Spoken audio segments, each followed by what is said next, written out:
Big boss Malayalam season 7 ലൈവില് നമ്മളൊരു കാര്യം update ചെയ്യാനായിട്ട് വിട്ടുപോയിരുന്നു. ഡിബേറ്റ് ടാസ്ക് ജയിച്ചവർക്ക് വേണ്ടി ഒരു ഫൺ ടാസ്ക് ബിഗ് ബോസ് കൊടുത്തിരുന്നു. ഒരു ചൂണ്ട ടാസ്ക് ആണ്. ചൂണ്ടയിട്ട് പിടിക്കണം. ഈ അക്വേറിയം സെറ്റപ്പില് ചൂണ്ടയിട്ട് പിടിക്കണം. അത് BB+ കാണിക്കുമെന്ന് തോന്നുന്നു.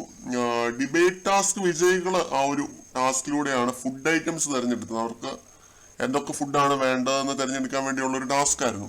ആ ഫുഡ് ഐറ്റംസ് ഇപ്പോഴാണ് വന്നത്. ഡിന്നർ ഒന്നും ഇവർ ഉണ്ടാക്കിയിട്ടുണ്ടായിരുന്നില്ല.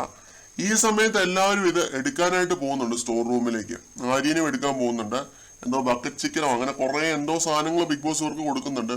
വെജുകാർക്ക് വേണ്ടി ഗോബി മഞ്ചൂരിനും അങ്ങനെ കുറെ സാധനങ്ങൾ കൊടുക്കുന്നുണ്ട്. ആര്യനും അക്ബറും കൂടി ഒരു ബൗൾ എടുത്തിട്ട് മാറ്റി വെക്കുന്നുണ്ട്. സ്റ്റോർ റൂമിൽ തന്നെയാണ് മാറ്റി വെക്കുന്നത്. ബൗളിൽ എന്താണെന്ന് വ്യക്തമല്ല. പക്ഷെ അതെടുത്ത് ഒതുക്കത്തിൽ ആര്യൻ ഇങ്ങനെ മാറ്റി വെക്കുന്നുണ്ട്. മാറ്റി വെക്കാൻ അക്ബർ പറഞ്ഞത് പ്രകാരമാണ് ആര്യൻ ഈ കൃത്യം ചെയ്യുന്നത്.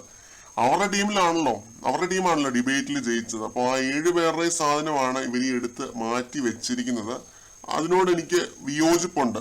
എന്തൊക്കെ കിട്ടിയിട്ടുണ്ടെങ്കിലും അത് കൃത്യമായി ഈക്വലായി ഷെയർ ചെയ്ത് കഴിഞ്ഞു. 7 പേരുടെയും പ്രോപ്പർട്ടിയാണ് ഇവരാ എടുത്ത് മാറ്റി വെച്ചത്. അത് എന്താണെന്ന് അറിയത്തില്ല. എന്തെങ്കിലും സ്വീറ്റോ എന്തെങ്കിലും ആയിരിക്കും. ചെറിയ ബൗളാണല്ലോ. അപ്പോൾ അത് സ്റ്റോർ റൂമിൽ ഇരിപ്പുണ്ട്. ഇപ്പോൾ കൂടുതൽ ലൈവ് അപ്ഡേറ്റുകളുമായിട്ട് വീണ്ടും കാണാം.